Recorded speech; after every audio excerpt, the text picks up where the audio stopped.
फहद बिन अब्दुलजीज अल सऊद 1982 में इसी महीने की 13 तारीख को सऊदी अरब के नए किंग बने थे। किंगडम में बुनियादी कानून लागू करने का श्रेय इन्हीं को जाता है। हालांकि सीक्रेट वाइफ को लेकर इनके साथ कई कंट्रोवर्सीज भी जुड़ी हैं। फलस्तीन में पैदा हुई ब्रिटिश सोशलाइट जनान हर्ब ने इनके साथ अपनी शादी का राज खोल सबको चौंका दिया था। फहद की सीक्रेट वाइफ हर्ब ने खुलासा किया था कि 1968 में छिपकर किंग ने उनसे शादी की थी। हर्ब ने दावा किया था कि उन्होंने किंग के निजी संपत्ति बढ़ाने में भी बहुत मदद की थी। उन्होंने कई बड़े बिजनेसमैन से उनकी मुलाकात करवाई थी और शाही परिवार ने कई एग्रीमेंट्स के जरिए काफी पैसे बनाए। वो सऊदी अरब में किंग के साथ रह भी रही थी और अपनी लाइफ से बहुत खुश थी। हर्ब के मुताबिक वादा उस दिन टूट गया जब 1970 में किंग के भाई प्रिंस तुर्की बिन अब्दुल अजीज ने उन्हें किंगडम छोड़ने के लिए कहा। हर्ब ने बताया था कि उस वक्त उनकी उम्र 23 साल थी और उनके लिए वो किसी बुरे सपने जैसा था। उनका ये भी दावा है कि किंगडम छोड़ने के बाद भी वो 1995 में उनके बीमार होने तक लगातार कांटेक्ट में रहीं।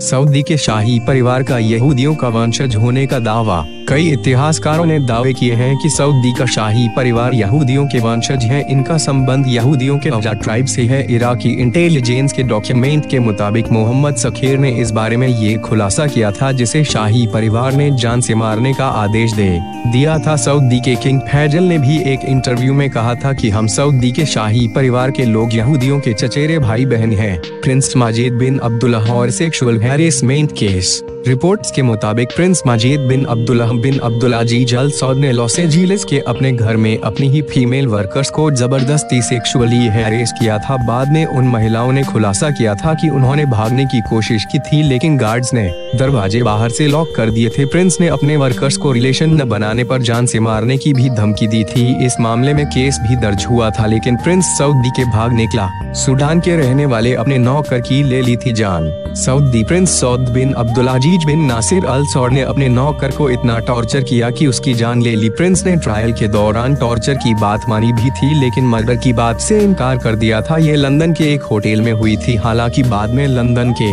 ऑफिशियल्स ने प्रिंस को सऊदी अरब डिपोर्ट कर दिया गया। ड्रग्स और सेक्स के लिए होती सऊदी रॉयल फैमिली की पार्टीज। नियम कायदों के मुताबिक सऊदी में शराब पीते पाए जाने पर मौत तक की सजा दी जाती है। वहाँ शाही परिवार की पार्टी में लोग शराब, ड्रग्स और सेक्स हर चीज का मजा लेते हैं। इसका खुलासा के सऊदी केबल ने किया था। सऊदी प्रिंस के जेट से जब्त की गई थी 2 टन गैर कानूनी ड्रग्स। सऊदी प्रिंस और उनके साथ 4 लोगों को लेबनान के बेरूत एयरपोर्ट पर कस्टडी में लिया गया था। इनके जेट से 2 टन गैर कानूनी ड्रग्स जब्त की गई थी। जिन डिब्बों में ड्रग्स रखी थी उस पर लगे लेबल में अरबी भाषा में लिखा हुआ था। लेबल में इसे सऊदी के किंग के साथी की प्राइवेट प्रॉपर्टी बताया गया था। प्रिंसेज मिशेल को अफेयर के चलते दे दी गई थी मौत। सऊदी की प्रिंसेज रही मिशेल बिन फहद को 1977 में अवैध संबंधों के आरोप में गोली मार दी गई थी। उस वक्त उनकी उम्र सिर्फ 19 साल थी। मिशेल जब लेबनान में थी तो उस वक्त उन्हें खालिद नाम के लड़के से प्यार हो गया था। वो अपने प्रेमी के साथ देश छोड़ना चाहती थी